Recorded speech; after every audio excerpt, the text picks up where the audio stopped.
Ayan mga idol, no. So kung naka-NS 200 ka tapos biglang nawala ng ilaw, lahat ng ilaw, signal light, brake light, lahat, no, pati headlight. Tapos napupo-start siya. Ano ba unang i-check?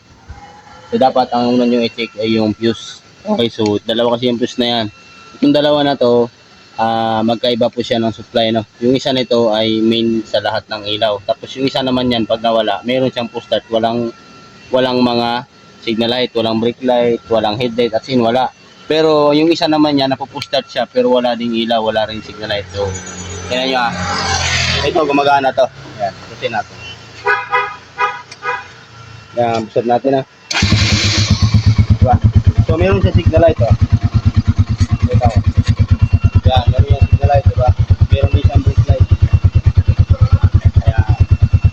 Tapos meron din headlight, siyempre. Ayan. Meron din headlight.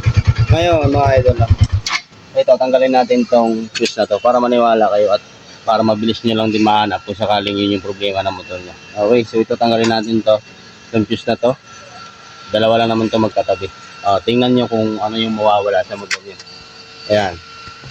Pero, may push start siya. Pero wala yung signal light. Ayan, naka-signal light yan. Tingnan nyo doon. Wala yan. Diba? Wala rin brake light yan.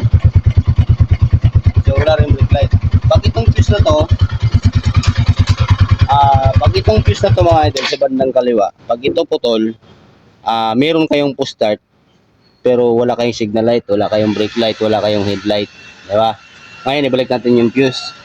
Diba? Ngayon, ibalik natin itong isang fuse, no? Kung ano naman ang mawala, pag ito naman ang tinanggal natin, yung kabila. Para may idea din kayo, kasi baka may encounter nyo, bigla kayong ganito ang problema sa motor nyo. Kaya, ito naman mga idol, pag tinanggal nyo to, talagang as in, walang ano yan, walang push start yan, walang signal light, walang brake light yan. Tanggalin natin.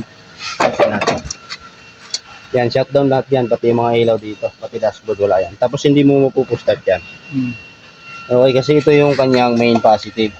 Okay, so dapat alam nyo to kasi pag halimbawa na encounter nyo, bigla kayong nawalan ng ganyan. So unang-una yung titingnan, yung fuse talaga.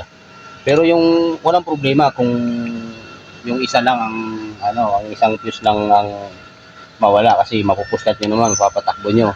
Pero pag ito ang mawala, yung 20 amperes na to, wala talaga kayong push start, no? Wala kayong push start, wala kayong lahat, wala shutdown. Pero pag ito, meron yung push start ang motor nyo pero walang mga ilaw. Okay, so dun sa mga naka-NS 200, ayan, bibigay lang tayo ng idea sa inyo para kahit papaano. Meron din kayong idea, hindi yung pagdating ng baka mababa makina nyo pagka nagkataon, Ayan, so NS 200, no? Lahat ng NS 200 carb,